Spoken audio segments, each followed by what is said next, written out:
আপনি আপনার যে প্রার্থীকে ভোট দিলেন, আপনি তার পক্ষে সাক্ষী দিলেন লোকটা ভালো, লোকটা আমানতদার, লোকটা দেশপ্রেমিক, লোকটা সৎ, লোকটা খোদাভীরু, লোকটা তাকওয়াবান।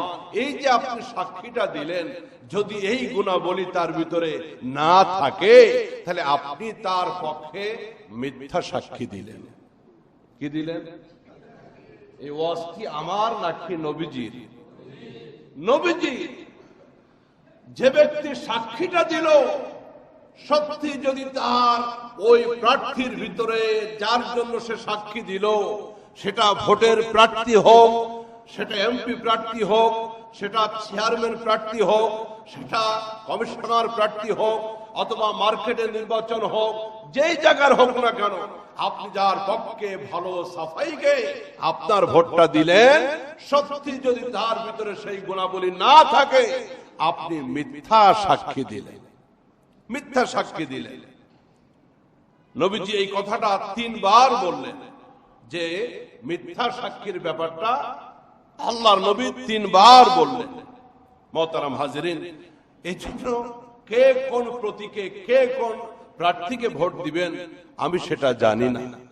আপনি আপনার আসনের প্রার্থীর ভিতরে এই গুণাবলী আছে কিনা, লোকটা একজন সৎ মানুষ, লোকটা একজন দেশপ্রেমিক, লোকটা আমানতদার, লোকটা এই আসনের মানুষের হক আদায় করবে, আল্লাহর হক আদায় করবে, লোকটা ইনসাফ বলা, লোকটা নামাজি পরহেজগার, এই গুণগুলা আপনার প্রার্থীর ভিতরে আছে কিনা যাচাই বাছাই করার দরকার আছে না? না, এটা মিরপুর 14তে হোক, মিরপুর 13তে হোক, এটা ঢাকার কোন আসন হোক, এটা বরগুনা হোক, এটা নীলফামারী হোক, সিলেট হোক, যে যে জায়গায় অবস্থান করতেছেন, আপনার এলাকার প্রার্থীর ভিতরে এই গুণগুলা আছে কিনা আপনি দেখে তার পক্ষে আপনি বুঝে শুনে সাক্ষী দিবে।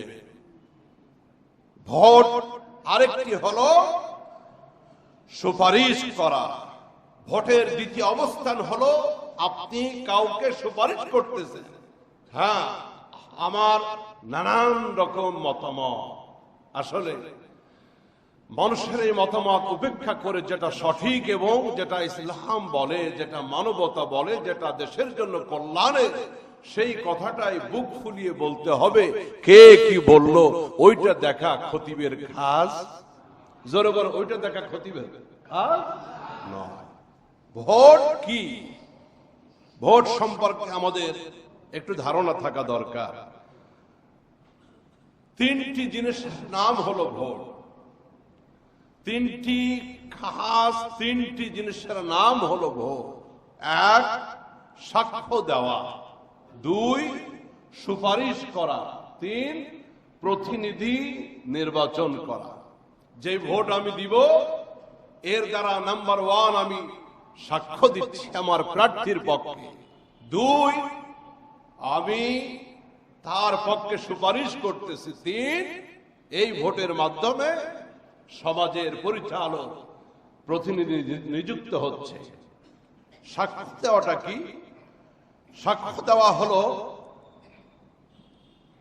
এই যে আসনটা, আপনি যে আসনের ভোটার, এই জায়গায় কিন্তু মিরপুর 14 ভোটার সময় না। হিসাব করলে দেখা যাবে গোটা বাংলাদেশের ভোটার এখানে বসা। কারো ভোট চট্টগ্রামে, কারো ভোট বরিশালে, কারো ভোট যশোর, খুলনা, কারো ভোট আছে মুন্সিগঞ্জে। সবাই কিন্তু এই জায়গায় ঢাকার ভোটার না। এই জন্য আমার এই বক্তব্য, আমার এই আলোচনা শুধু কাঁঠালবাগের জন্য নয়, এই মিডিয়ার মাধ্যমে গোটা বাংলাদেশ শুনবে, সকলের জন্য এই বক্তব্য আমার। ভোটের 3টি বিষয়কে ভোট বলা হয়। এর নাম্বার 1 হলো সাক্ষ্য দেওয়া। আপনার আসলে যিনি প্রার্থী, আপনার ভোটের মাধ্যমে আপনি সাক্ষ্য দিচ্ছেন তিনি একজন ভালো মানুষ, তিনি একজন সৎ মানুষ, তিনি একজন আদর্শবান মানুষ। আপনি আপনার ভোটের মাধ্যমে আপনি তারে সাক্ষী দিচ্ছেন যে লোকটা ভালো, লোকটা আমানতদার, লোকটা সৎ, চতুর্দিক দিয়ে লোকটা ভালো। আপনি সাক্ষ্য দিলেন আপনার ভোটের মাধ্যমে। মোহতারাম ভাইরা আমার, তাহলে হাদিসের ভিতরে আল্লাহর নবী বলেন, আলা উনাব্বিউকুম বিআকবারিল কাবাইর, ও সাহাবীরা, আমি কি তোমাদেরকে বলবো না সব থেকে বড় কবিরা গুনাহ কোনটা? সাহাবায়ে কেরাম বলেন, ইয়া রাসূলুল্লাহ, অবশ্যই বলবেন।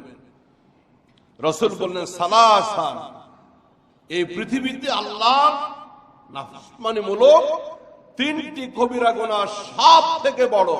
নাম্বার 1, আল ইশরাকু বিল্লাহ, আল্লাহর সাথে শিরিক করা, আল্লাহর সাথে শরীক সাব্যস্ত করা। ওয়া শাহাদাতু যুরি, মিথ্যা সাক্ষ্য দেওয়া, মিথ্যা সাক্ষ্য দেওয়া। ওয়া উকুকুল ওয়ালিদাইন, এবং পিতামাতার নাফরমানি করা।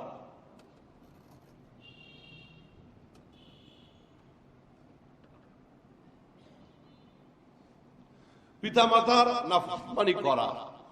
তাহলে তিনটি কবিরা গুনার ভিতরে একটি হলো আল্লাহর সাথে কাউকে শরীক করা, আরেকটি হলো পিতামাতার নাফরমানি করা, আরেকটি হলো মিথ্যা সাক্ষ্য দেওয়া। আচ্ছা, যে যে আসনের ভোটার আপনারা আছেন, আপনি আপনার যে প্রার্থীকে ভোট দিলেন, আপনি তার পক্ষে সাক্ষী দিলেন লোকটা ভালো, লোকটা আমানতদার, লোকটা দেশপ্রেমিক, লোকটা সৎ, লোকটা খোদাভীরু, লোকটা তাকওয়াবান। এই যে আপনি সাক্ষীটা দিলেন, যদি এই গুণাবলী তার ভিতরে না থাকে, তাহলে আপনি তার পক্ষে মিথ্যা সাক্ষী দিলেন। কি দিলেন? এই ওয়াজ কি আমার নাকি নবীজির? নবীজি। যে ব্যক্তি সাক্ষীটা দিল, সত্যি যদি তার ওই প্রার্থীর ভিতরে যার জন্য সে সাক্ষী দিল, সেটা ভোটের প্রার্থী হোক, সেটা এমপি প্রার্থী হোক, সেটা চেয়ারম্যান প্রার্থী হোক, সেটা কমিশনার প্রার্থী হোক, অথবা মার্কেটের নির্বাচন হোক, যেই জায়গার হোক না কেন, আপনি যার পক্ষে ভালো সাফাইকে আপনার ভোটটা দিলেন, সত্যি যদি তার ভিতরে সেই গুণাবলী না থাকে, আপনি মিথ্যা সাক্ষী দিলেন, মিথ্যা সাক্ষী দিলেন। নবীজি এই কথাটা 3 বার বললেন, যে মিথ্যা সাক্ষীর ব্যাপারটা আল্লাহর নবী 3 বার বললেন। মোহতারাম হাজিরিন, এই জন্য কে কোন প্রতীকে, কে কোন প্রার্থীকে ভোট দিবেন আমি সেটা জানি না।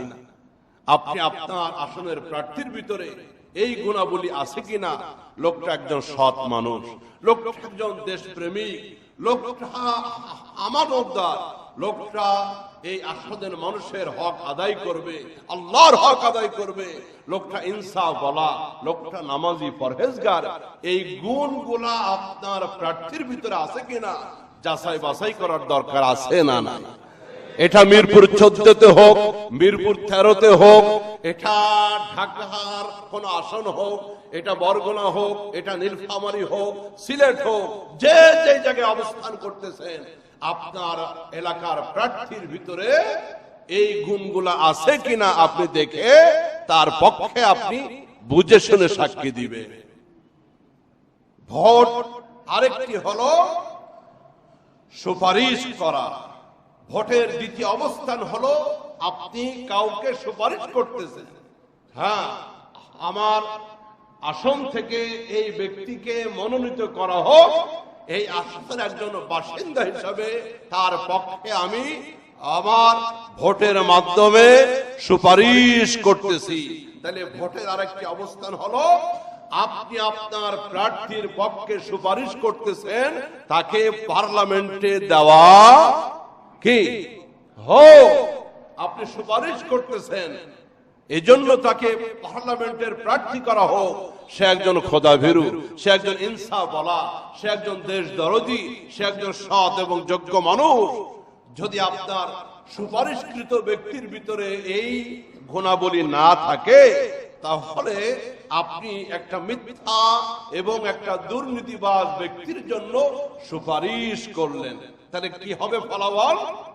রব্বুল আলামিন পবিত্র কোরআন হাকিমের ভিতরে আল্লাহ রব্বুল আলামিন সূরাতুন নিসার ভিতরে বলে দিলেন, মাইয়াশফা শাফাআতান হাসানাতান ইয়াকুন লাহু নাসীবুম মিনহা ওয়া মান ইয়াশফা শাফাআতান সাইয়্যিআতান ইয়াকুন লাহু কিফলুম মিনহা। যে ব্যক্তি সৎ কাজে সুপারিশ করবে সে ওই সৎ কাজের সওয়াব পাবে। যে ব্যক্তি সৎ কাজে সুপারিশ করবে সে ব্যক্তিও সৎ কাজের সওয়াব পাবে।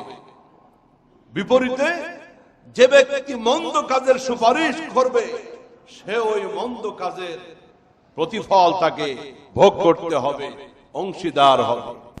আপনি যে আসনের হন না কেন, আপনার অবস্থানটা বাংলাদেশের যেই জায়গায় হোক না কেন, আপনার এলাকার প্রার্থী যারা আছে তাদের ভিতরে ভালোর গুণাবলী আছে কিনা, যার জন্য আপনি আপনার একটা ভোটের মাধ্যমে সুপারিশ করে আপনি যাকে নেতৃত্বের আসনে বসাইতে চান, আপনার ভোট পেয়ে সে যদি নির্বাচিত হয়, সে যদি জনকল্যাণমূলক কাজ করে, সে যদি মানব সেবা করে, দেশের জন্য, ইসলামের জন্য, মানুষের জন্য যত ভালো কাজ করবে, আপনার এই ভোটের মাধ্যমে এই লোকটা নির্বাচিত হয়ে ভালো কাজ করার কারণে আপনিও সওয়াবের ভাগীদার হবেন।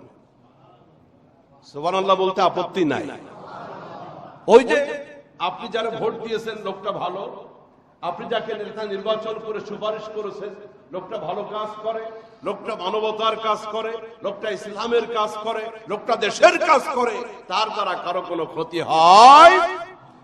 রব্বে কারীম বলেন কিন্তু উল্টা যদি হয়ে যায়, তুমি যার জন্য সুপারিশ করলে ওয়া মাইয়াশফা শাফাআতান সাইয়্যিআতান, লোকটা যদি বদকার হয়, লোকটা যদি দুর্নীতিবাজ হয়, লোকটা যদি চোর বাটপার হয়, লোকটা যদি চরিত্রহীন হয়, লোকটা যদি মানবতা বিরোধী হয়, লোকটা যদি দেশের ক্ষতি করে, সমাজের ক্ষতি করে, মদের লাইসেন্স দিয়ে দিল, আল্লাহ রাব্বুল আলামিন বলেন এই প্রার্থী নির্বাচিত হওয়ার দ্বারা যত পাপ করবে, যত অপরাধ করবে, যত অন্যায় করবে, তার পক্ষে সুপারিশকারী ভোটারও এই পাপের অংশীদার হবে।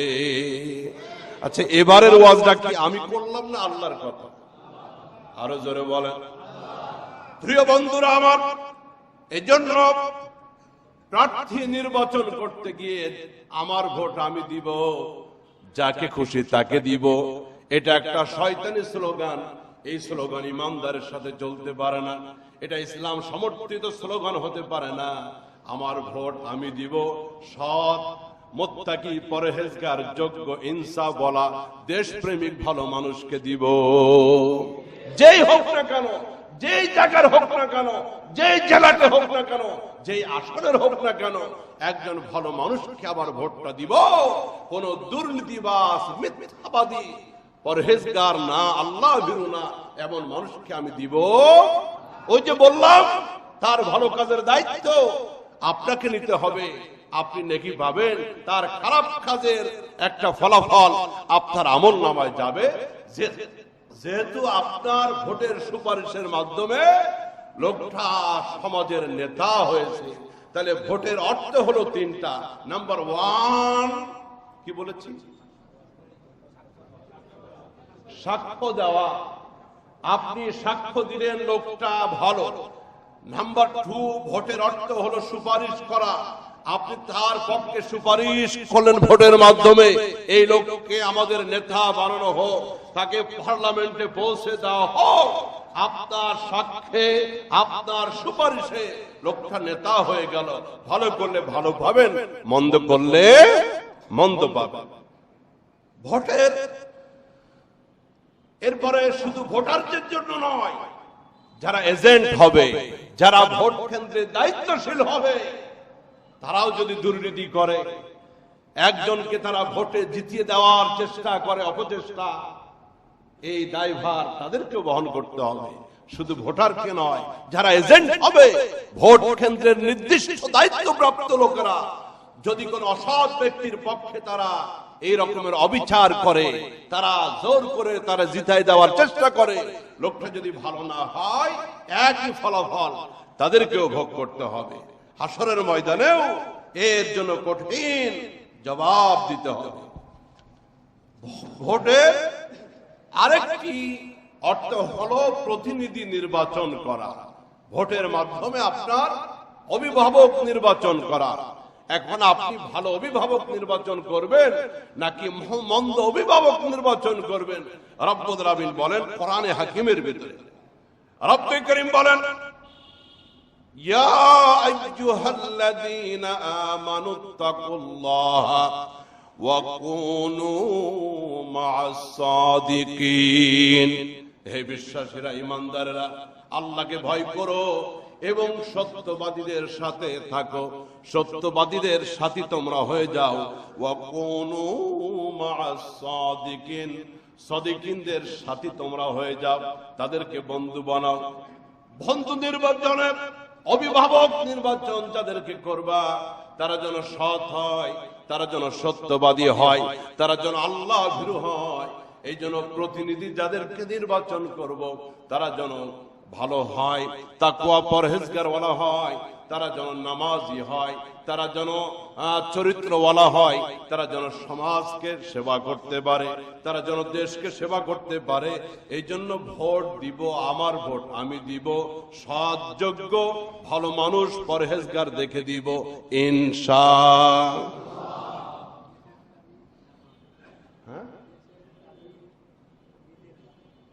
হ্যাঁ, ও দেশের চাবি নিজের হাতে নাকি? আচ্ছা, দেশের চাবি নাকি নিজের হাতে? হ্যাঁ, আরো অনেক কথা আছে। শেষ হাসিটা হাসবে কে? শেষ হাসিটা বলে 12 তারিখে দেখা যাবে শেষ হাসিটা কার। না না না, শুধু 12 তারিখে দেখা যাবে শেষ হাসিটা কার না, আখিরাতে দেখা যাবে শেষ হাসিটা কার। এরকমের ভোট বাংলাদেশে বহুত হয়েছে।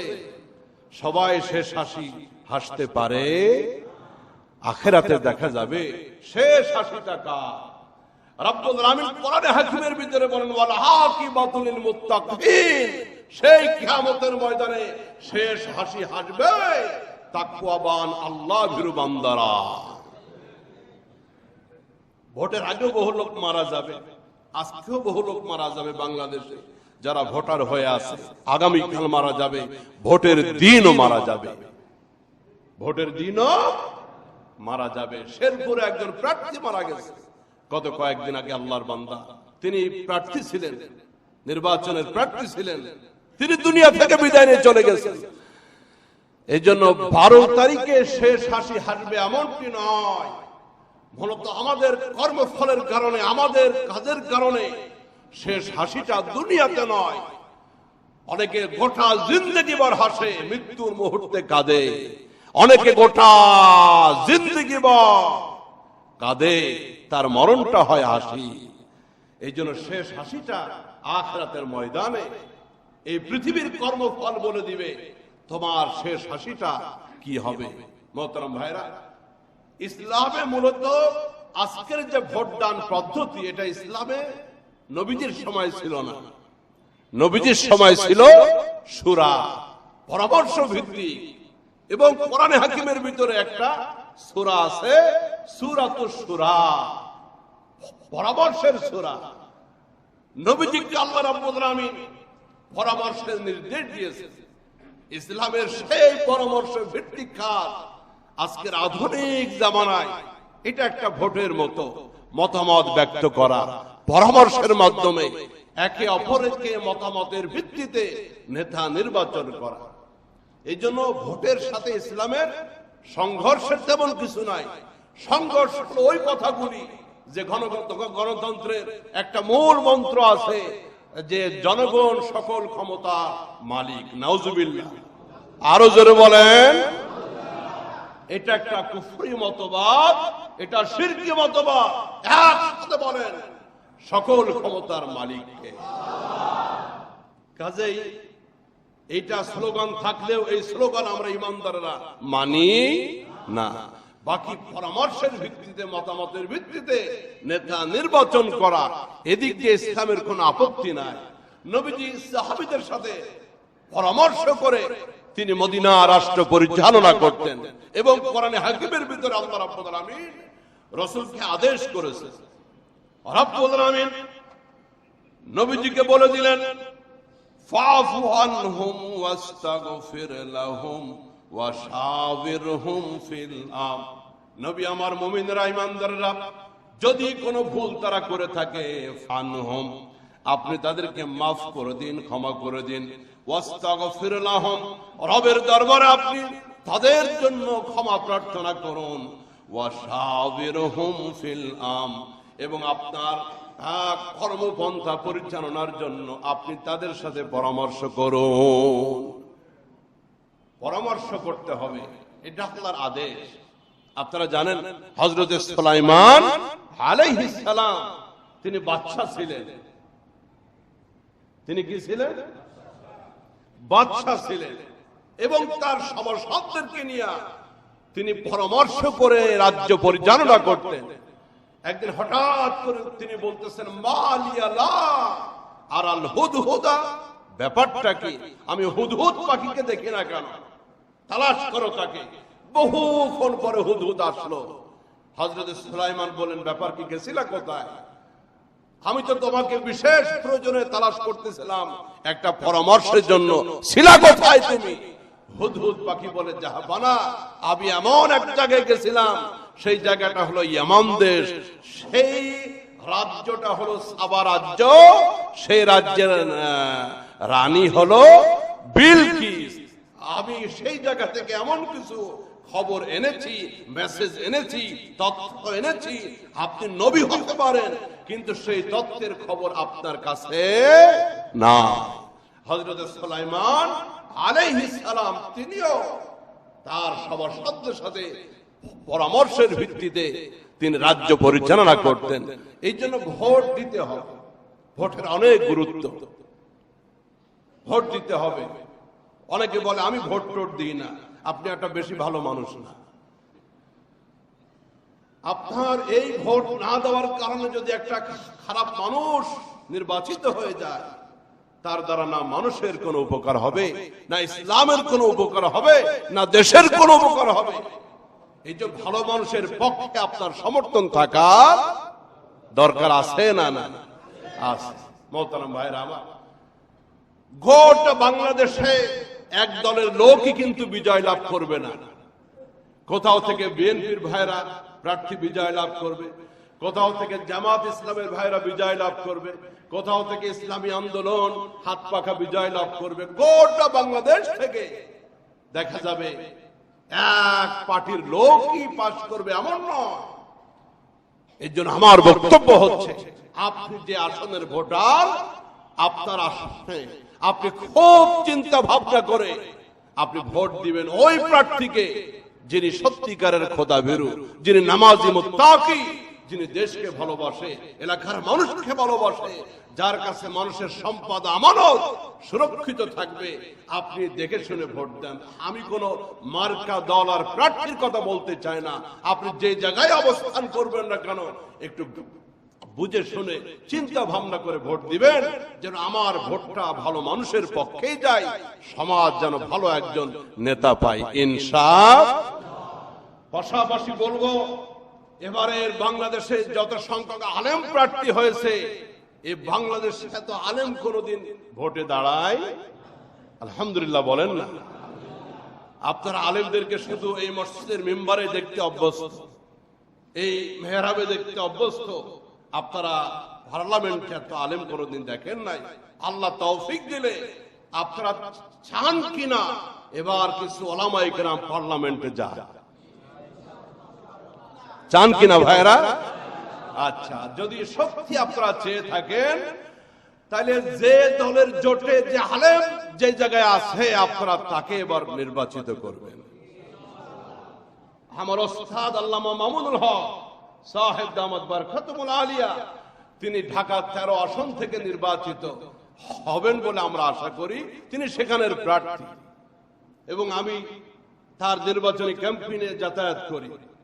আমার ওস্তাদ তিনি। আজকে আমি এশার পরে চলে যাব নীলফামারী।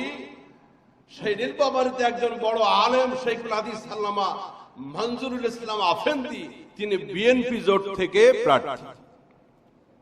কোন জোট থেকে? তিনি বিএনপি জোট থেকে প্রার্থী, আল্লামা মনজুরুল ইসলাম আফেন্দি। শেখুল আল্লামা মামুনুল হক সাহেব তিনি জামাত ইসলাম এনসিপি যে জোটটা আছে সেই জায়গা থেকে তিনি প্রার্থী। এরপরে ইসলামী আন্দোলন হাত পাকা থেকে বাংলাদেশে অনেক আলেম দাঁড়িয়েছে। আমার বক্তব্য হচ্ছে সবাই আমাদের ভাই, কাউকে দূরে ঠেলে দিয়ে আমরা শান্তিতে থাকতে পারবো? এই জন্য আমার আরেকটি রিকোয়েস্ট আপনাদের কাছে, গোটা বাংলাদেশে যে জায়গায় কোন আলেম প্রার্থী দাঁড়িয়েছে সব বন্ধ করে সে আলেমকে আমরা নির্বাচিত করব। সেটা বিএনপি জোট থেকে হোক, সেটা জামাত ইসলামী জোট থেকে হোক, সেটা ইসলামী আন্দোলন হাত পাকা থেকে হোক, আমরা আলেমদেরকে পার্লামেন্টে নিতে চাই, যেন ইসলামের কথা অন্তত আলেমদের দ্বারা এই জাতির দুর্নীতি আর কোনো ক্ষতি হবে। করোনা ভাইরাসের মুহূর্তে গোটা জাতি দেখেছে, কেউ যখন মানবতার প্রশ্নে রাস্তায় নামে নাই, লাশগুলি পড়ে আছে, তখন জানাজা দেওয়ার কেউ নাই, আলেম সমাজ জীবনের মায়া ত্যাগ করে রাস্তায় নেমেছিল।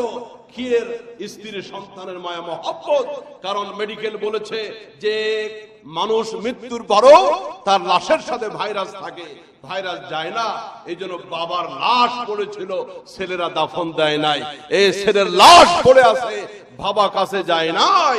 সখীপুরের জঙ্গলে মাকে ফেলে রেখে গেল, সেই কুর্মিটোলা হাসপাতালে বাবাকে ফেলে রেখে গেল। এদের আলেম সমাজ সেই বিপদের মুহূর্তে তারা টিম করে করে গোটা বাংলাদেশে তারা কাফন দাফনের ব্যবস্থা করেছিল। আপনারা সিলেটের বন্যা, সুনামগঞ্জের বন্যা, কুমিল্লা ফেনীর বন্যা, গোটা বাংলাদেশে বন্যাত্ম মানুষের কাছে বড় বড় নেতারা, সমাজপতিরা, বুদ্ধিজীবীরা, সিনেমার বড় বড় হিরোরা এসির ভিতরে বসেছিল। আলেম সমাজ তাদের মুসল্লিদেরকে নিয়ে, তাদের ছাত্রদেরকে নিয়ে টাকা কালেকশন করে করে এই আলেমরা আগে আপনাদের দ্বারে দ্বারে গিয়েছে। কাজেই আলেমরা জাতির পরীক্ষিত বন্ধু। আমরা এবার চাই অন্তত সমস্ত দল থেকে অন্তত 50 জন আলেম যেন পার্লামেন্টে যায় ইনশাআল্লাহ। পাশাপাশি বিএনপি হোক, জামাত ইসলামী হোক, ইসলামী আন্দোলন হোক, আরো যে প্রার্থী আছে, যে সমস্ত এলাকায় আছে, তাদের ভিতর থেকে আপনারা বাছাই করেন সত্যিকারের ভালো মানুষ কারা, অতীতেও ভালো ছিল কারা, আগামীতেও ভালো হবে কারা, নামাজি মুত্তাকি কারা, একটু বুঝে আপনার সমর্থনটা একজন ভালো মুত্তাকি পরহেজগার মানুষকে দিবেন ইনশাআল্লাহ। যিনি নামাজি, কি ভাই বলেন হুজুর নামাজি হলে ভোট দিয়ে দিব? হ্যাঁ, কারণ যে ব্যক্তি আল্লাহর হক আদায় করে না, সে জনগণের হকও আদায় করবে না। ঠিকের আওয়াজ দুর্বল। একজন বান্দা হিসাবে যে আল্লাহর হক আদায় করে না, তার দ্বারা বান্দার হক আদায় হবে না। এই জন্য নামাজি পরহেজগার ভালো মানুষদেরকে ভোট দেব ইনশাআল্লাহ। আর এখন আমি রিকোয়েস্ট করব, যারা নির্বাচনের জন্য মাথায় টুপি লাগাইছে, ওনারা যেন নির্বাচনের পরেও টুপিটা মাথায় রাখে। আল্লাহ কবুল করুন। জোরে বলে না আমি। আমাদের পবিত্র মাহে রমাদান উপলক্ষে মুসল্লিগণের ইবাদতের সুবিধার্থে নিম্ন বর্ণিত মালামাল অত্যন্ত প্রয়োজন। এ ব্যাপারে আপনাদের আর্থিক সহযোগিতা আমরা আগামী জুমায় কামনা করি। এই জুমায় আর সম্ভব নয়। কার্পেটের কাগজ, কার্পেটের কাপড় 235 গজ কার্পেট দরকার। প্রতি গজের মূল্য 120 টাকা। তাইলে এটার দাম দাঁড়াবে 28,200 টাকা।